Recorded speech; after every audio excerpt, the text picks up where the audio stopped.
Mr. Hitler, if you think we're on the run. We are the boys who will stop your little game. We are the boys who will make you think again. 'Cause who do you think you are kidding, Mr. Hitler, if you think old England's done? Mr. Brown goes off to town on the A21, but he comes home each evening and he's ready with his gun. So who do you think you are kidding, Mr. Hitler, if you think old England's done?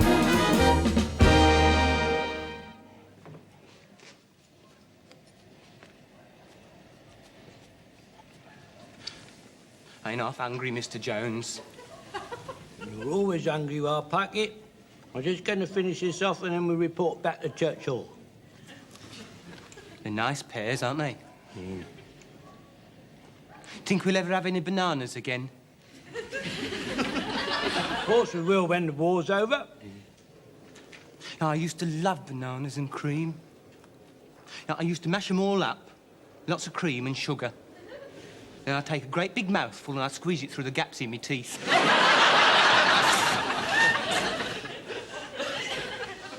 Do you like squeezing bananas and cream through the gaps in your teeth? No. Don't mind blancmange. What about jelly? Yeah, jelly's all right. But not bananas, not at my age. Not with this upper set, it's too risky. Well, what about chocolate cream? Oh, lovely. And talking of that, I'll tell you something. Reminds me when I was in South Africa in the Boer War. Christmas 1900 it was. And old Queen Victoria, she sent all of us lads a tin box with a slab of chocolate in it. You know, I never touched that chocolate for 25 years. I kept it unopened for 25 years, right through the Boer War, right through the 1914-18 lot. I never let it out of my sight till I went into hospital. I gave it to a friend of mine, Charlie Higgins, to look after. Didn't you ever eat the chocolate? No, never touched it for 25 years. And then one day I said to myself, I fancy a bit of chocolate. And I opened this tin, it was full of sand. That Charlie Higgins had eaten it while I was in hospital. I got me revenge on him then. Well, what did you do? Well, every year when we had the old Comrades Association get-together, I used to look at Charlie Higgins full in the face and sing, Comrades, comrades, ever since we were boys, sharing each other's sorrow, sharing each other's chocolate. And he used to go all red in the face and look on the ground, he did, yeah. Wasn't much of a rhyme, but it did the trick. Hey, it's funny you should mention chocolate. I remember when I was a kid, I was out shopping with my mum and we were passing this very spot. And I said to her, can I have a bar of chocolate? And she said no. So do you know what I did? I stuck my head through the bars in that gate and pretended I couldn't get it out. What did your mum do? Oh, she got in a terrible state. Said she was going to call the fire brigade. And I took my head out and I didn't half laugh. Then she hit me. Well, kids are always doing that sort of thing, getting their head stuck in park railings. All I did was, I said, can I have a bar of chocolate? She said no, so I went over to the gate and I stuck my head through, that's all. Well, come on, Pike, it's time to get back to Church Hall. Come on.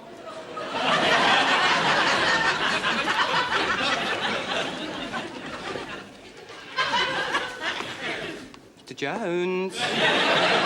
What's up? Can't get my head out. Come on, no time to play funny jokes. Mr. Man, and wonder where we got to. I'm not playing a funny joke, Mr. Jones. I can't get it out. Look, I can't get it out. Oh, blimey.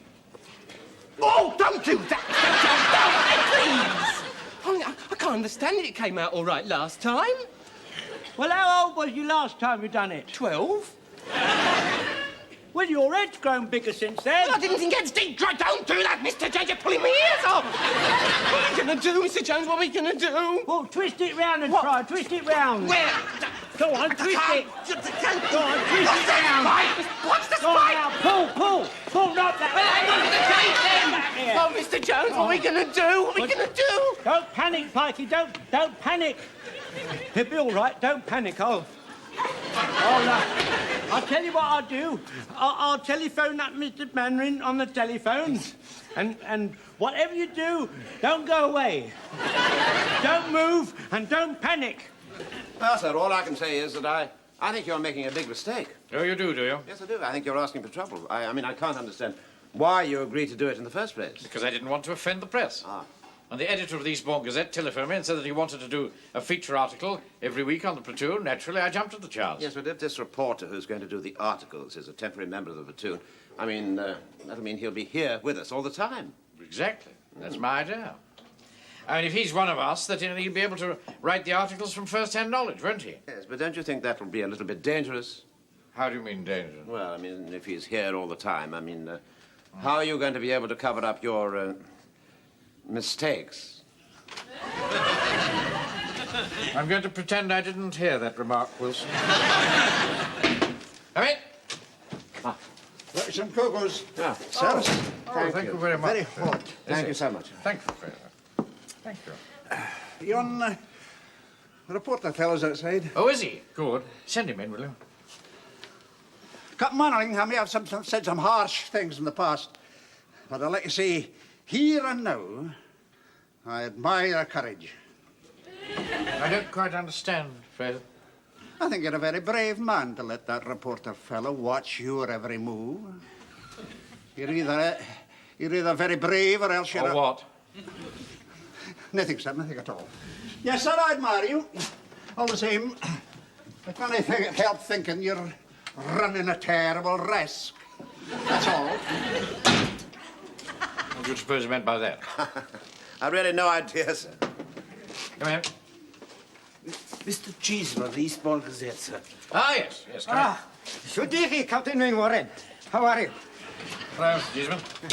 All ready to start work, are you? Oh, yes, indeed, yes. Good. Well, now, while you're with us, you will be a temporary trainee recruit. Oh. Have you measured him for his uniform, Godfrey? Oh, not yet, sir. You see, we've only one spare suit. Oh, we'll measure him for that. Yeah, well, now, I thought I'd call the first article Captain Mainwaring, Man of Action. Oh, excellent title, don't you think so? Oh, yes, indeed, I do, sir, yes. I bet it'll look awfully good in print. Captain Mainwaring, man of action. No, there's no question mark after the title. Now, what about the photograph? Well, what an awfully good idea. Would you like me sitting down or standing up in some sort of casual sort of manner? Rather like this? Just a minute. You're not in this at all. Right. Officers only. Right. Now, do you think I should be working at my desk? Yes, indeed, that's good, yes. Now, should I wear the gloves or not, do you think? Excuse me, sir, don't you think it's going to look a bit strange writing with the gloves on? This pen's no good anyway. Lend me your gold fountain pen, Wilson. Now, look here, sir, you know as well as I do that I never, ever lend my pen to anybody. It hurts the nib.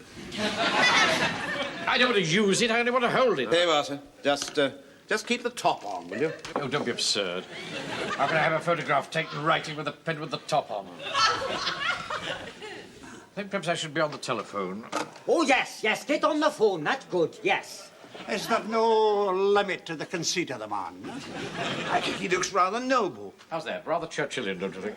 Oh, yes, very Churchillian, yes, indeed. Hello? Mr. Mainwaring, permission to speak, sir? Jones, is that you? What are you doing on the telephone? Get off at once. I'm having my photograph taken. Something wrong, Captain Mainwaring? No. It's just one of my patrols phoning in. The whole thing works like a smooth, well-oiled machine, you know. But, Jones, by the way, while you're on, you better give me your report. Mr. Mainwaring, young Pike, he's got his head caught in the park gates. I see. What do you mean? Did you hear me, sir? Private Pike's got his head caught in the park gates. Good. Excellent. Good? What's good about it? I don't understand. What shall I do, Mr. Mainwaring? Can't you remove the obstacle?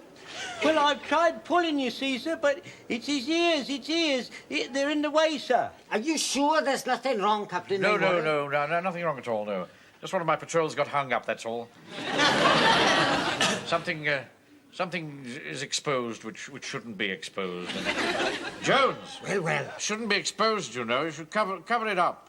Camouflage. Yeah, well, I'll be along there as soon as I can. What is it that is exposed that shouldn't be exposed? I'm surprised at you asking questions like that in front of a civilian, Wilson. I'm going along to investigate. You better come with me. Right, sir. Oh, yes, I'll come along too, Captain Mainwaring. No, I can't have any civilians, I'm afraid. You see, the thing which is exposed, which shouldn't be exposed, is highly secret. Ah, well, I'm not a civilian now. I'm a member of the platoon. No, you're not a member of the platoon until I've sworn you in. Oh, well, swear me in now, then. Oh, I'm afraid there's no time for that now. Now, look here, you stay here, and I'll swear you in when I come back. Oh, right, old boy.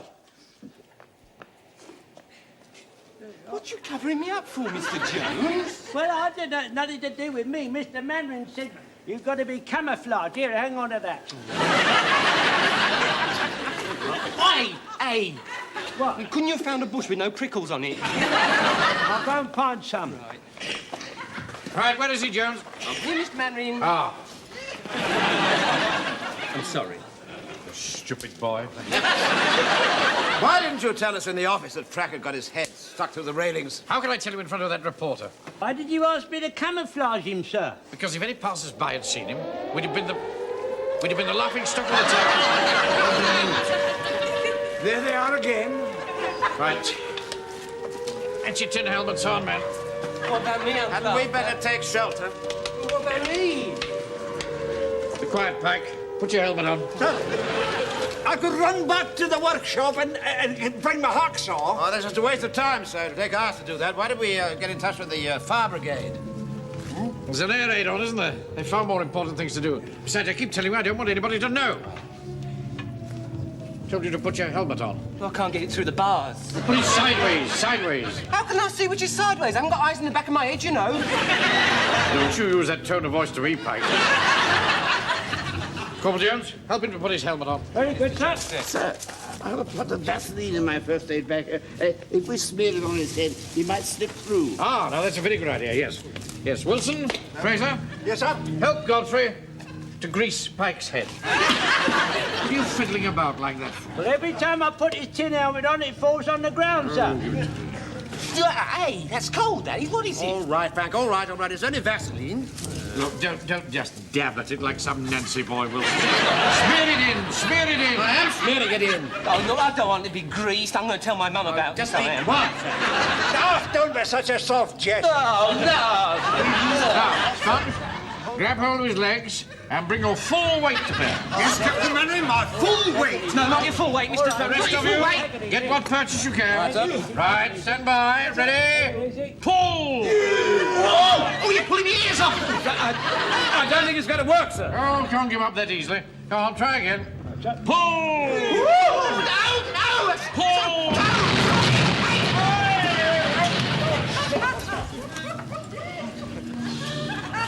That was too heavy for a bomb. Sounded more like a landmine to me, sir. Thank heavens, I thought it was Pike's head exploding. So, we'll have to get this boy under cover, sir. Yes, I'm well aware of that, Frazer. But gather round me, old group here. Right. Now, look, we've got to get this boy out of the railings. Any suggestions? Yes, permission to speak, sir. Yes. Well, I reckon it this way, sir. Desperate times need desperate measures, sir. Yes. Now, the only thing that's stopping us getting Pike's head out from the bars is his ears, sir. Yes. So I suggest we remove them. What do you mean? Cut them off, sir. John, for heaven's sake. Well, we needn't cut both of them off, just one and then try. Oh, don't talk such rubbish, Jones. Pike can't go about for the rest of his life without any ears. Better than going about without any head. Hey, you're talking about me, aren't you? What are you saying? Mind your own business, Pike. Eavesdroppers never heard any good of themselves. Sir, I've got an idea. Supposing we were to lift the gates up off the hinges, then perhaps we might be able to march with it back to the church hall. Yes? Well done, Wilson. I was just waiting to see who'd spot that one first. Right, come on. Lift the gate. Hey! What's she doing? Lift. What's she doing? Hey, you're pulling my head off! Just a minute, Pike. When we lift, don't go up with it. Slide your head down the rails. We should have said, shouldn't you? All right, lift. Right. Hey! It's coming, sir. It's coming. Ah, that's got it. What's the boy? Right. Be careful. Now then, let's get back to the church hall as quickly as we can and hope to goodness nobody sees us. Right. By the left. Quick march. Left. Right. Left. Right wheel. Right wheel. Right. Keep in step, Pike. Left, right, left. Right, left, right, left. Down on your right. Do not juggle the private. Don't juggle the All private. right, don't worry, man. Stand easy.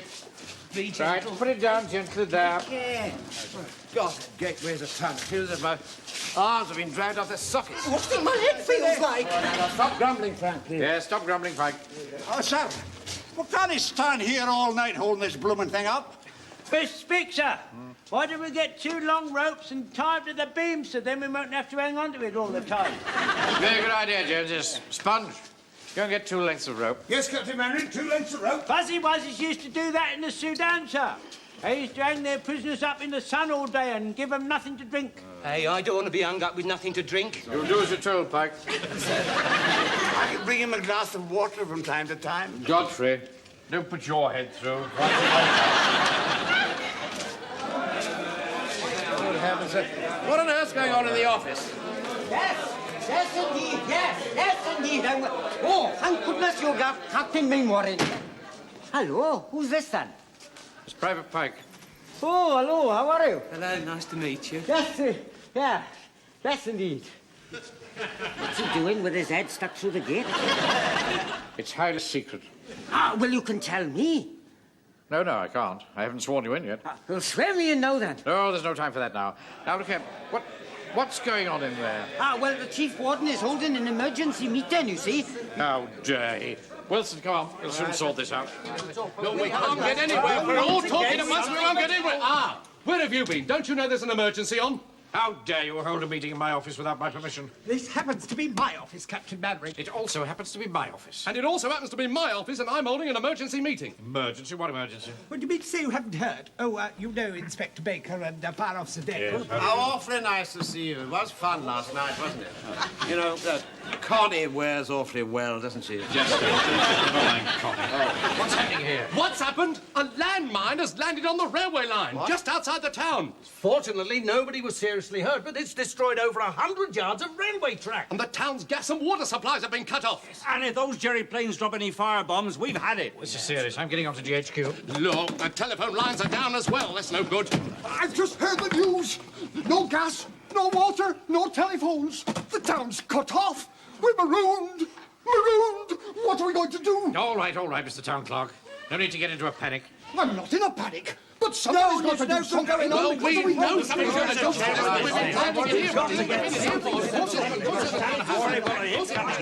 Something's got to be done with it. Certainly has, sir. There's only one thing for it.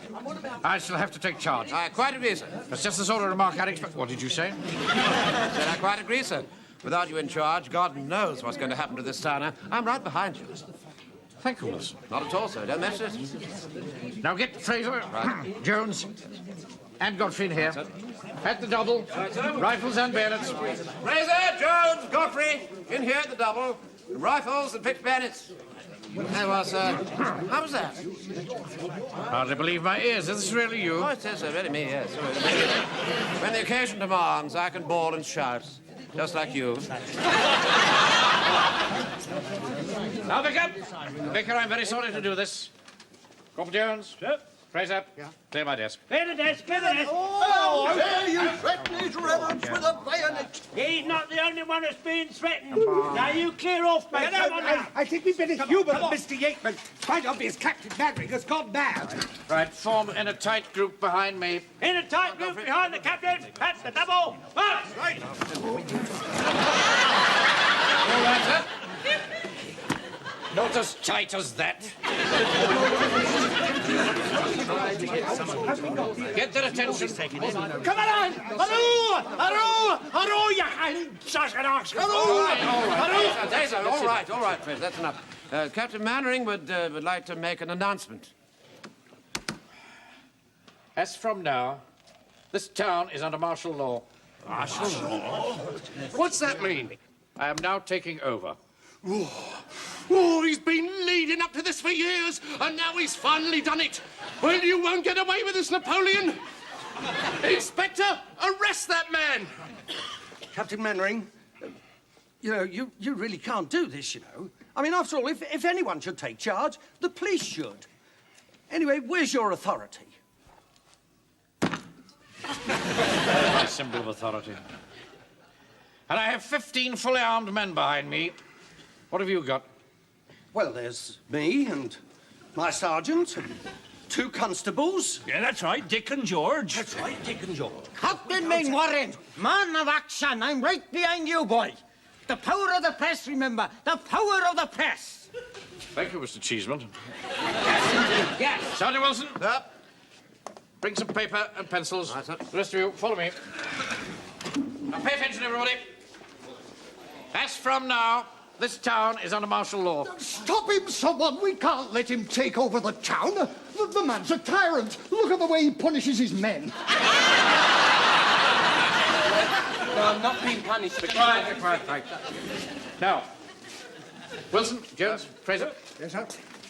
You will take down these orders, and then you will get on your bicycles and shout them. Shout these messages all round the town. Do you understand? Yes, sir. Right, you first, Wilson. Start getting it down. Ready?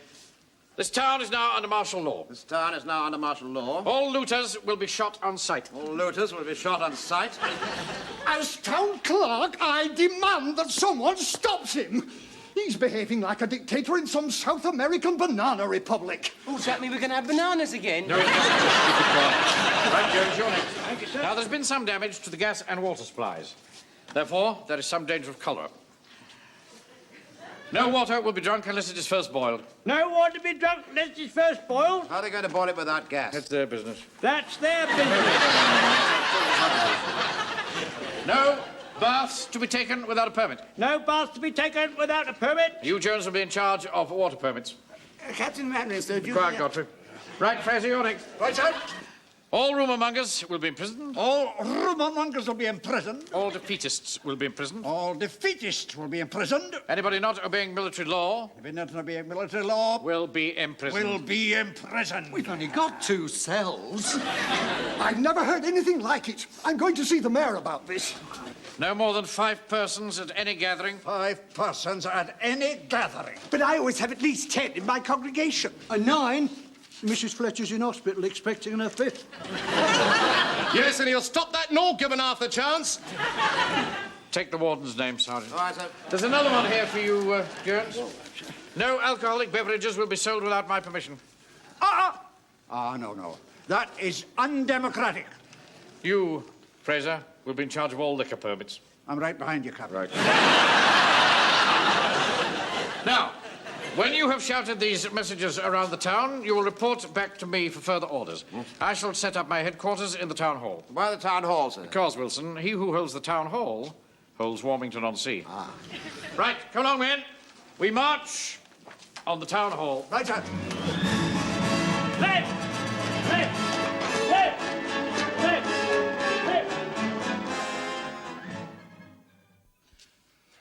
Oh, Mr. Godfrey, I don't know how much more of this I can take. I mean, hanging here with me head in a gate. You must be brave, you know, Frank, and hang on as long as you can. Well, somebody had better do something soon. Ever so soon. I quite appreciate how you feel. You have my most sincere sympathies. No one to take a bath without a permit. No one to take a bath without a permit. Yes, all right, Jed, all right, all right. You can stop now. You can stop it now. We're here, see?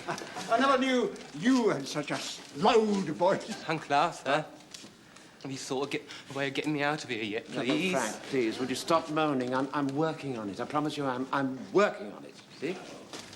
Oh, excuse me. What are you doing out this time of night, Mr. Blewett? Well, I was going to have a bath, and I got one foot in, and I heard this voice telling me I'd got to have a permit.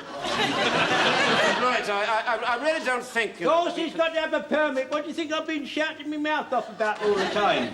This whole thing's assuming ridiculous proportions. Well, make your mind up, because the water's getting cold. Yeah, well, the trouble is that I haven't got any bath permits at the moment, you see. Wait a minute, hang on. The wife usually gets in after I do. Does she have to have a permit as well? No, just the one permit will be all right.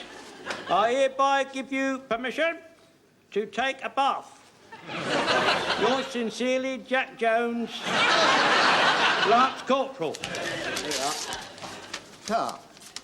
Oh, who do I give it to? All right. That's the point, isn't it? I think you'd better give it to me. Well, that's all right, then. You see, I'm a very law-abiding man. I like to obey the rules. See, I wouldn't like to finish up being punished like him. Well, good night, all. Good night. Good night. God's sake. This whole thing's become a complete farce, Sergeant. Oh, there you are, sir. You're back early. I thought you'd taken over the town hall. It's closed. It's open till 9 in the morning. Yes, I got a good photograph of Captain Mainwaring knocking on the front door and the town clerk going like this through the letterbox. I'll deal with him first thing in the morning. About me, Mr. Mainwaring, please. Quiet, Pike. You'll be dealt with in due course. Come, Mainwaring. I finish my duty to tell ye that I think you are behaving in a thoroughly undemocratic and unconstitutional manner, and thus usurping the power of the land. Yeah, I think Frazer's absolutely right, sir. I mean, you can't go around shouting at people like this and threatening to shoot them. I mean, it really is going a bit too far. I mean, you're behaving like some sort of a dictator. No, I'm not behaving like a dictator at all, Wilson. Simply asking people to do as they're told. Permission to speak, sir. I'd like to put it this way, sir. Times like these, you are within your rights to usurp the power of the land and to carry out the coup d'etat. Excellent. Now, someone has to take over in this emergency, Wilson. And that someone, of course, is me. As soon as I think that the civil powers are able to take over, I shall relinquish the control. And in the meantime, everybody must just knuckle down. So it's for their own good. Good evening. I'm Captain Swan. Captain Manning, how do you do? I've been sent across from GHQ to take over control and distribution of all essential services. Martial law, you mean? Yes, I suppose you could call it that. I've got a notice about it here. All the usual rubbish on it, illegal assembly, looting, all that sort of thing. Yes, I've arranged for all this to be done. I've placed myself in complete command. Ah, well, in that case, all I've got to do is to take over from you. Where's your office? Over there. Thank you. Don't mind if I borrow your desk, do you? No, look here, I'm ready.